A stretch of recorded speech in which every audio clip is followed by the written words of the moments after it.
आज का हमारा टॉपिक है व्यंजन संधि। तो देखिए व्यंजन संधि की परिभाषा है क्या होती है कि यदि व्यंजन वर्ण के बाद स्वर या व्यंजन वर्ण आए तो शब्द में जो विकार उत्पन्न होता है उसे व्यंजन संधि कहते हैं। ठीक है, तो व्यंजन संधि हम कैसे पहचानेंगे कि यदि व्यंजन के बाद कोई स्वर आ जाए, स्वर वर्ण है ना, या फिर व्यंजन वर्ण आ जाए तो वहाँ व्यंजन संधि होती है। देखिए परिभाषा क्या है, परिभाषा है कि यदि व्यंजन वर्ण के बाद स्वर या व्यंजन वर्ण आए तो शब्द में जो विकार उत्पन्न होता है उसे व्यंजन संधि कहते हैं। जैसे पहला शब्द पद है जगत और दूसरा पद है ईश। तो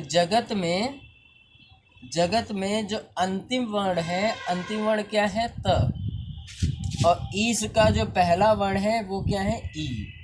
इसका मतलब कि ये क्या है, ये व्यंजन है, ये है व्यंजन, और ये ईश में ई क्या है, ये है स्वर।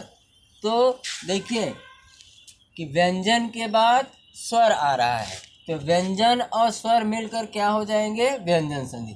तो क्या नया शब्द बन गया, जगदीश बन गया, यानी जगत धन ईश हो गया जगदीश।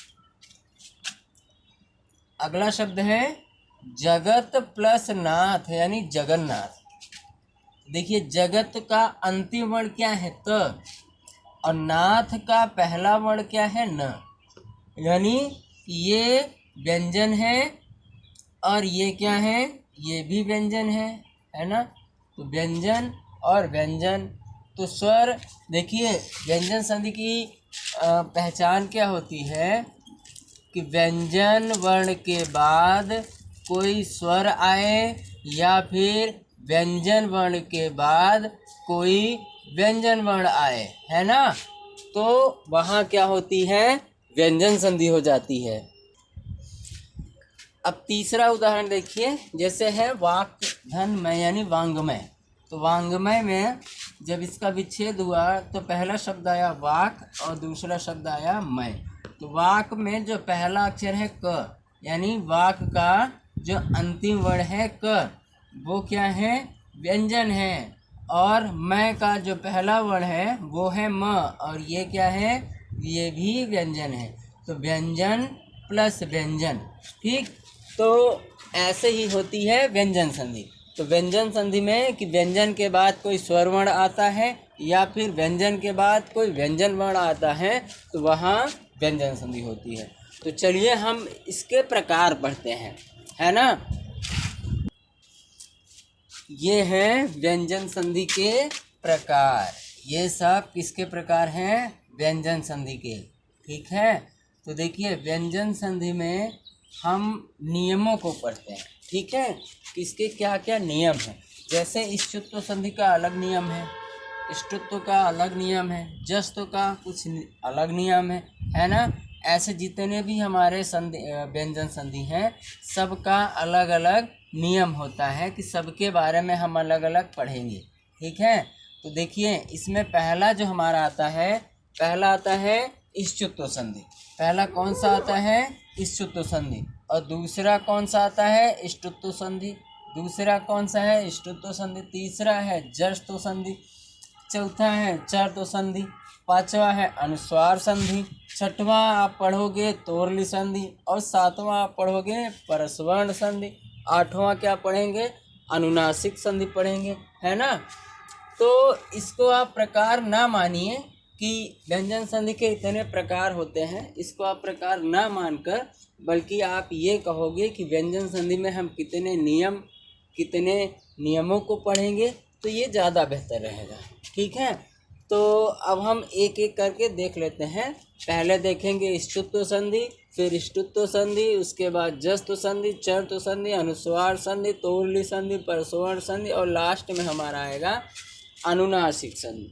ठीक है, तो पहला हम टॉपिक देखते हैं, ये है फ्रेंड्स इष्टुत्व संधि। तो पहला हमारा आता है इष्टुत्व संधि। तो देखिए इष्टुत्व संधि का नियम क्या होता है, इष्टुत्व संधि का नियम होता है कि इसमें सकार त वर्ग का शकार च वर्ग हो जाता है।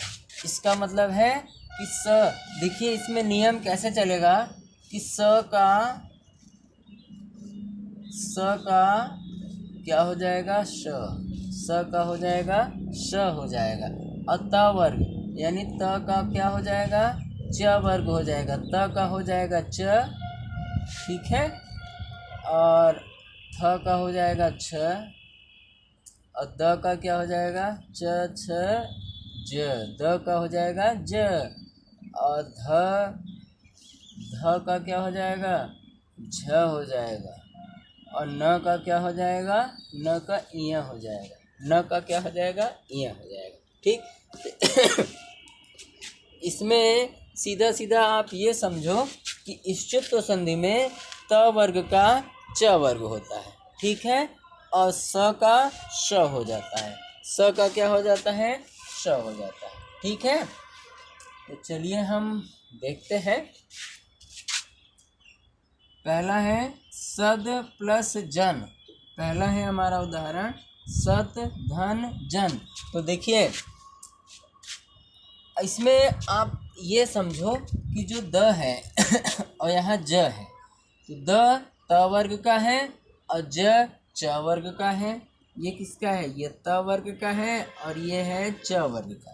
तो ये द हट जाता है और द किस में चेंज हो जाएगा, ज में चेंज हो जाएगा, ठीक है। द किस में चेंज होगा, ज में चेंज हो जाएगा।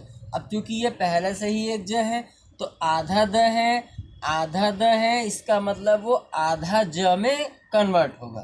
किस में हो जाएगा, आधा ज में, यानी स और द किस में होगा, ज में, वो भी किस में, आधा ज में, ठीक। और यहाँ क्या है, जन है, तो ये हो गया हमारा जन, ठीक है। सज्जन, सज्जन। आधा ज को हम कैसे लिखते हैं, आधा ज को हम इस प्रकार भी लिखते हैं, ये। तो सद धन जन क्या हो गया हमारा, सज्जन हो गया। अगला है कश्चित, कश्चित। अब यहाँ देखो क है फिर स है, यानी सकार, तो स किस में चेंज होता है, श में चेंज हो जाता है, ठीक है। स किस में चेंज होगा, श में, लेकिन आधा स है तो आधा वो भी श हो जाएगा, यानी ऐसे क आधा श, ठीक है। और फिर चित, तो ऐसे लिखेंगे कश्चित, ये हो गया हमारा कश्चित। हरिश धन चंद्र, तो हरिश ये भी स है तो ये स का क्या हो जाता है, श हो जाता है, तो ये हो जाएगा हरिश आधा श, हरिश चंद्र, हरिश चंद्र, ठीक है। तो ये है हमारा इष्टुत्व संधि। तो इष्टुत्व संधि आप लोगों ने देखा कैसे चेंज हो जाता है। तो देखो इष्टुत्व संधि में जहाँ भी हलंत लगा है, ये हलंत लगा हुआ है ना, तो हलंत का मतलब है आधा वर्ण, पूरा वर्ण नहीं, आधा वर्ण, ठीक। ये आधा वर्ण, तो हलंत को चाहे हम हलंत लगा के लिखें और चाहे आधा वर्ण ऐसे लिखें, है ना। चाहे आपको ये आधा क है और ऐसे लिखते हो तब भी आधा क है, लेकिन ऐसे तभी लिखा जाएगा जब इसके बाद कोई अन्य वर्ण होगा, जैसे क्या, या इसको ऐसे भी लिख सकते हैं, ठीक है, क्या या क्या, तो चाहे ऐसा लिखो चाहे ऐसे लिखो, ठीक। तो आपको ध्यान रखना है कि इस इष्टुत्व संधि में जो भी वर्ण हमारा चेंज होता है, बदलता है, वो आधा ही होता है। देखिए विद्युत धन चालक, विद्युत धन चालक, तो त वर्ग किस में चेंज होता है, च वर्ग में, यानी त का क्या हो जाएगा, च हो जाएगा, वो पूरा पूरा नहीं, आधा च, ठीक है। तो ये हमारा आता है विद्युत, विद्युत, और त किसमें, च में ना, विद्युत, और यहाँ है चालक, तो अब आप करिए चालक, क्या आया, विद्युत चालक, विद्युत धन चालक बराबर विद्युत चालक। अगला है उज्जैनी, तो उज्जैनी का द किस में चेंज होगा, त थ द और च छ ज, तो द किस में चेंज होगा, ज में चेंज होगा, तो उज्जैनी का हम लिखेंगे उ आधा ज, फिर पूरा ज, और फिर इनी, उज्जैनी हो गया हमारा उज्जैनी। अगला है दुष्चरित्र। दुष्चरित्र तो सकार शकार, तो ये आया आदर्श दुष्चरित्र। दुष्चरित्र ठीक है। नेक्स्ट है उत्धन चारण। तो त किसमें च में, त किसमें च में, यानी आधा त किसमें आधा च में, आधा थ आधा द में, द ज में, और आधा ध आधा झ में, और आधा न आधा य में। ठीक है, ऐसे हमारा चेंज होता है। तो द किस में चेंज होगा, द हमारा चेंज हो जाएगा ज में। ठीक, और त किस में चेंज होगा, त चेंज हो जाएगा च में।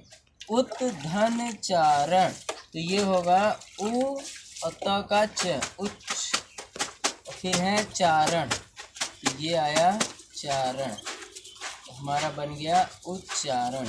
उच्चारण का क्या होता है, उत्धन चारण। अगला है सदधन जन। तो द किस में चेंज, द हमारा ज में, तो ये आया सज आधा ज और फिर है जन, बन गया हमारा सज्जन। अगला उदाहरण है उत्धन च। उत्धन च और त किस में चेंज होगा, त हमारा चेंज होगा च में, तो उ आधा च और फिर ये है च, तो बन गया उच्च। उज्ज्वल। उज्ज्वल उ आधा द और द किस में ज में, तो उ ये हो गया आधा ज और यहाँ है आधा ज वल यानी ज्वल, तो ये ज्वल कौन सा शब्द बना, उज्ज्वल। निस्धन छल।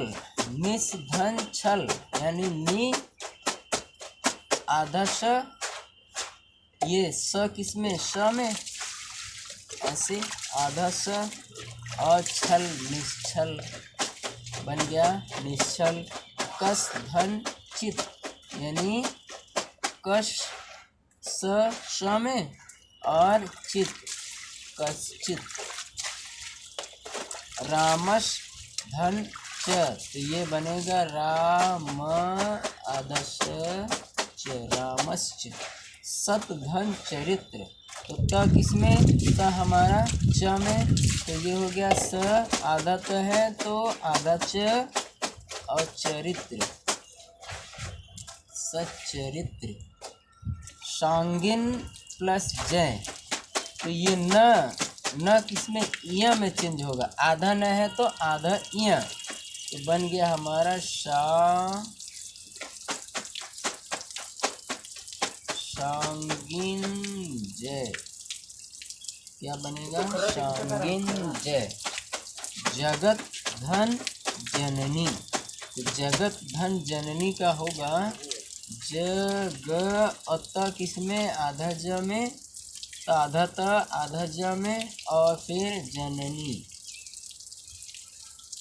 ये था हमारा व्यंजन संधि का पहला नियम, स्थित्व संधि। तो स्थित्व संधि में सकार का शकार होता है, त वर्ग का च वर्ग होता है। ठीक है, अब इसके बाद हम दूसरा वाला